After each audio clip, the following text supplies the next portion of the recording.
Hello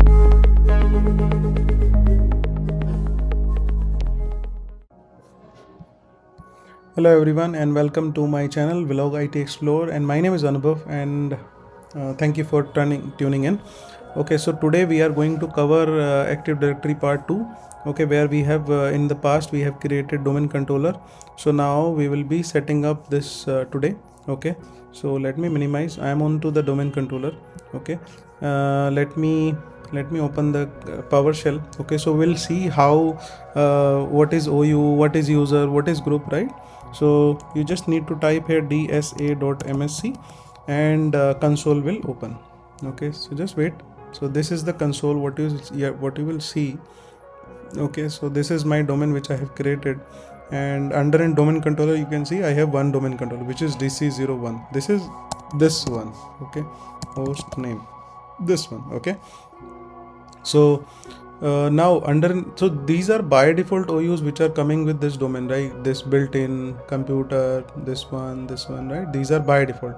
But let's suppose you are managing a company, okay, and you are part of IT, so you need to manage under in the different OU, because there is a long-term perspective which you need to think, right? If you create your users here, if you apply the policy into these users, right, it is not a good practice. So always click on here, click on new, and click on organization unit, right? You create your domain. Let's suppose you have a company name called test unit. Okay, enter. So now you created this. Under in this you can create more OUs. Okay, let's suppose you want to keep your users here. Okay, users, let me rename this to users. Okay, and then you want to have your groups here. Okay, let's suppose organization unit as groups. Okay, and then you can have your computers here, so you can say servers. Okay, servers. Under in servers also you can create different OUs. Okay, it is fine. Let's suppose test, you can have test servers under in servers, and then you can have prod like that. Okay, so now you want to create a user. Click on it, right click on new and create user. Okay, so now you need to fill this form. Okay, this simple form, this is very simple actually. So give your name here, like I can give Sunny, and I can give last name as Verma, and I can choose my login name. I can say SV. Okay, SV, and domain would be test.local.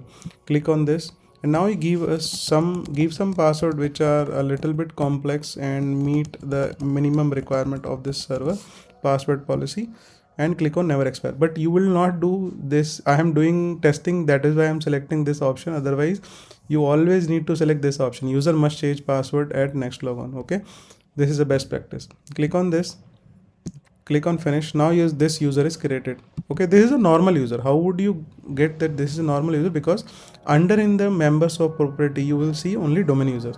If I add domain admins, okay, this kind of role. Okay, if I add, let's suppose if I go here and add domain admins and I check the name, if I add this role, right, this would be a kind of administrator of this account, right? So I want to have this a normal user, right? And so I can remove this and keep it as domain users, right? Click on this one. Okay, now let's suppose if you want to create a admin user. Okay, so now click user again, give admin 1. Okay, this will be your name, admin 1.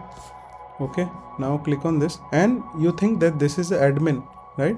And you want to do some kind of admin activity onto this account, like role transfer and all.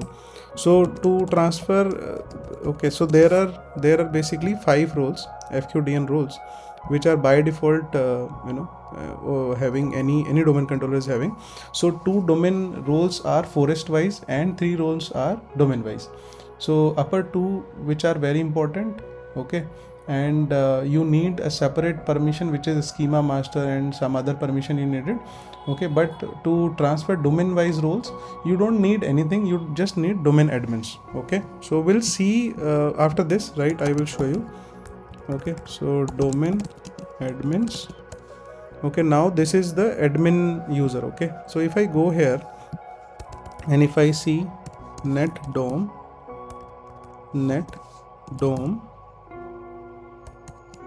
query fsmo. Okay, so it will fetch some query. Okay, it will show where your roles are running. So you see 5 roles: schema master, domain naming master, pdc, rid, and infrastructure. So these 2 roles which are on top, these are your forest roles. Okay, and below 3 what you see, pdc, rid, and infrastructure, these are your domain roles. So I have the permission to transfer below roles only, this one. If I want to transfer this role from one domain to another one, I can do this with this role. Okay, and if I want to move another roles, so first we need to understand why we need role transfer, right? Let's suppose you have 2 domain controller. Okay, like dc1, dc2. Okay, which is running under in the same domain, right now we have one domain. If we create another domain, and let's suppose during the patch if you want to restart this domain, then there is a possibility that once you put down this server, maybe people will face login issue or something if pdc or any role is running on top of it, right? So before even shut down this, you need to transfer some role, and there is an option, right? Change domain controller option, right? So you just click on this, change your domain controller, right?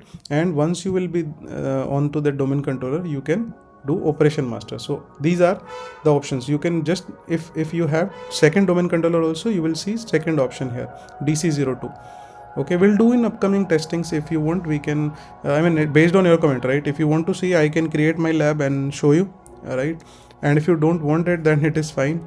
Okay, so now I have one user which is admin1. Okay, now go back to the main machine and let me show you how we can log in or how we can join one machine, right? So right now you can see there is no machine, right, under in computers. But if you go here under in this machine, go back to wsys master.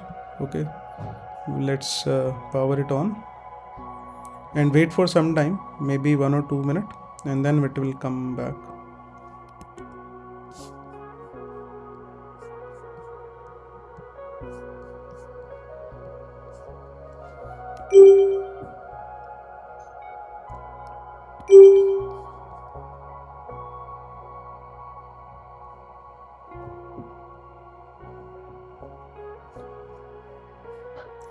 Okay, I hope this will come back and we'll go till the time to connection center.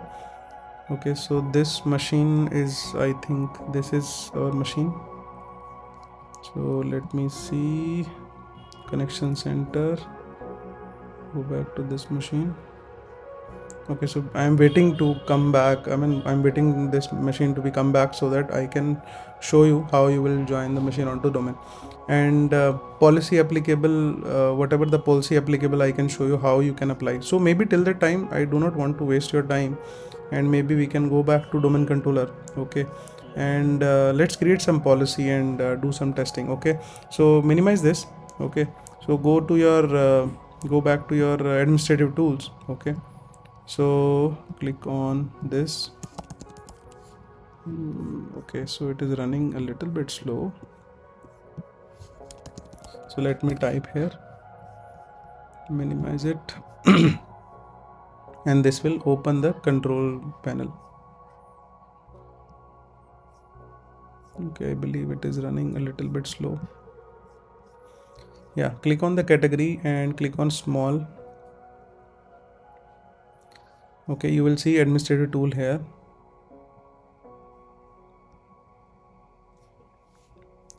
Okay, so there you will see under an administrative tool, you will see group policy stuff. Okay, which is one second, let me do this. Yeah, group policy management. Okay, click on it, double click on it, and let's suppose you want to create a policy for wsys. Okay, so this is my forest. You see this is live example. Okay, so this you can see, right?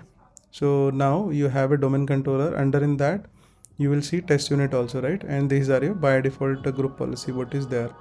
Okay, so now you want to create a group policy for wsys.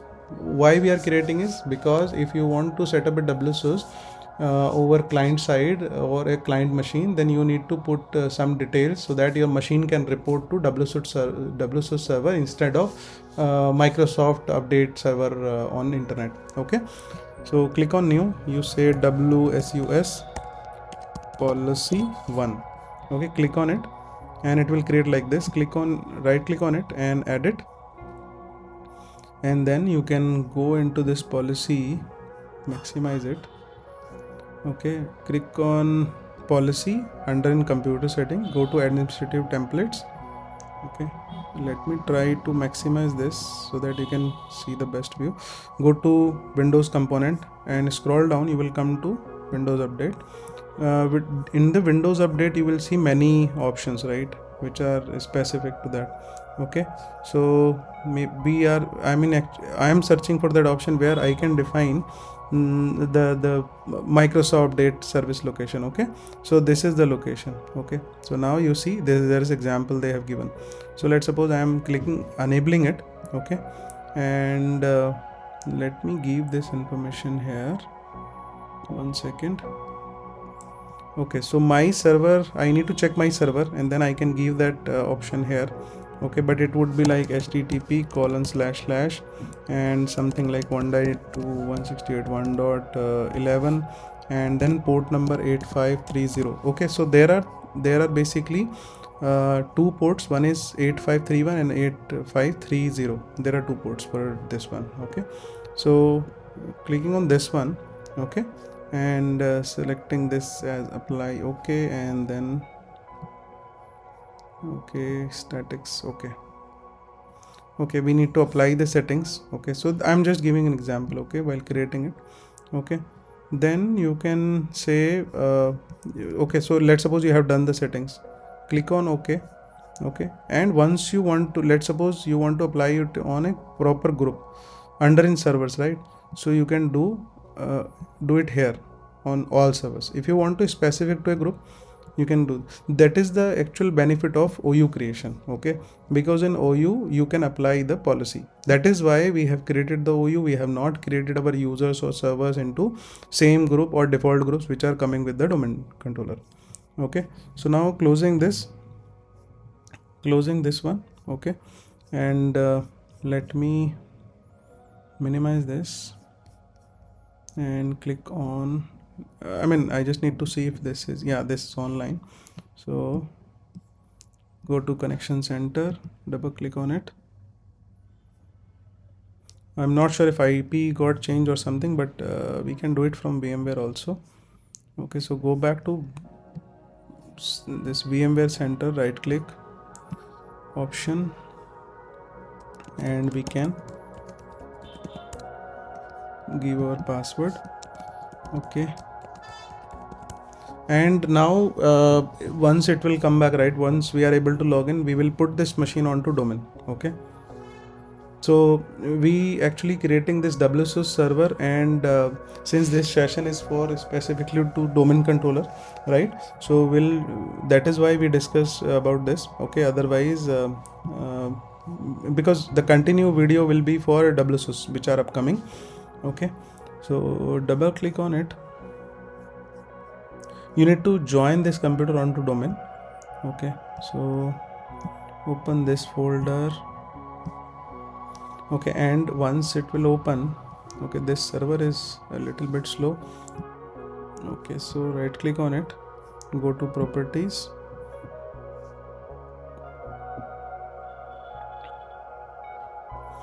and under in property click on options for advanced settings so that you can see the settings. Go to rename this PC maybe, or any option, remote. Yeah, you need to apply this setting, then only you will be able to take control of this one. Okay, so now you wanted to put this machine on domain, click on here. Okay, so I will tell you one more thing. Before you put any machine on domain controller, you should be giving that domain controller name as a DNS name. Okay, DNS IP. So let me go back here and show you where I have given that. Okay, so this is my console and I can see IP config/all. Okay, this is little bit late, but yeah. Okay, so you can see I have given my domain controller IP here. Okay, so if I will not give here, then it will not redirect my request to domain controller. So I will give .local here, avtest.local, and click on enter, and then I will be getting a prompt for username and password. So you remember I created one user with admin1, so I will put admin1 here, and I will put the password. Okay, because if I give here my local username, it won't work. So click on it, and this machine will join onto the domain. Just wait for some time. Yeah, you see, welcome to the avtest.local domain, and it is done. So now you just need to restart it, and once you restart it, right, it will be part of domain. So I believe so you may be seeing or watching these kind of videos through my channel, or maybe from other channel. So thank you so much for watching, and I hope you learned so much from this video. And after putting so much of effort, I'm creating these kind of videos. So if you subscribe, or if you put any comments, right, like, which will be very helpful, or if you subscribe this channel, right, and I want to see you in next videos also. Okay, until then, goodbye. Thank you very much for watching this video. Thank you.